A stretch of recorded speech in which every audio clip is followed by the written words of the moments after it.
আব্বা আমাকে ডাকছো কেন? কেন ডাকছি তুই জানোস না? তুই লগে থাকতে তোর বউ এইরকম একটা ঘটনা ঘটাইলো কিভাবে? কি ঘটনা ঘটাইছে? কি ঘটনা ঘটাইছে? তোর বউ আমজাদরে বেধড়ক পিটান পিটাইছে। এই তোমারে তো আমি এক ভালো মনে করছিলাম, তুমি তো একটা আস্তা বজ্জাত বেয়াদব মাইয়া। তোমার বাপ মা আদব কায়দা শিখায় নাই তোমারে? তুমি একটা মেয়ে মানুষ হইয়া পুরুষ মানুষের গায়ে কিভাবে হাত তুললা? আব্বা আসলে চুপ! একটা কথা বলবা না, থাপড়ে গালের দাঁত ফেলাই দিব। মাইয়া মানুষ মাইয়া মানুষের মতো থাকবা। মাইয়া হইয়া যদি পুরুষের মতো আচরণ করো তাইলে কিন্তু তোমার ঘাট ধাক্কা দিয়ে বাড়ির থেকে বাইর করে দেবো, আমার পোলার আরেক জায়গায় বইয়া দেবো। আব্বা আমি তো একটা সুদখোর, সুদের টাকা দেয় নাই বলে আমার গায়ে হাত তুলছে সে। আমার বউ তার প্রতিবাদ করছে, তুমি তার ধন্যবাদ দিবা, তা না করে তারা বকাবকি করতেছো। চুপ কর! 2 দিন হয়েছে বিয়া করছে, এখনই বউয়ের গোলাম হইছস, এখনই বউয়ের পক্ষ নিয়ে কথা কওয়া শুরু করছস। দেখো জুলেখা, এই মেয়ে কত বড় শেয়ানা।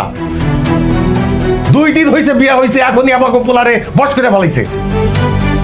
আমি তোমারে আবারও সাবধান করে দিতেছি, আবার যদি কোনোদিন বেটাগিরি দেখাও তোমার কিন্তু সতীদের ঘর করা লাগবো। যাও আমার চোখের সামনে থেকে যাও।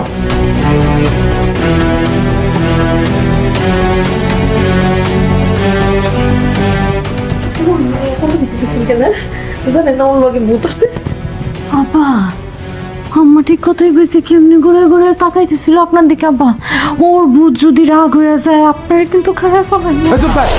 কিসের ভূত? কোনো ভূত পেতনি কিছু নাই। আরে ওর সাথে যদি ভূত থাইকাও থাকে আসুক না আমার সামনে, একা মাথায় তুলা আছাড় দিয়ে গাইলে ভালো না।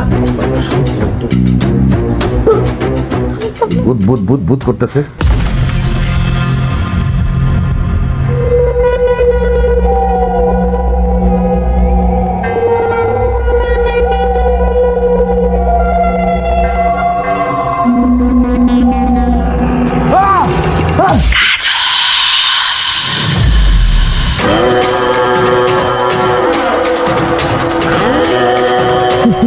কি ব্যাপার বাবা, তুমি এত রাতে সাদা শাড়ি পরে গেলে কি করো?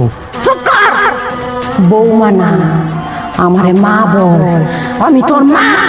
কি ব্যাপার, তুমি এইভাবে কথা বলতেছো কেন? তোমার গলার স্বর এরকম কেন? কি হয়েছে তোমার?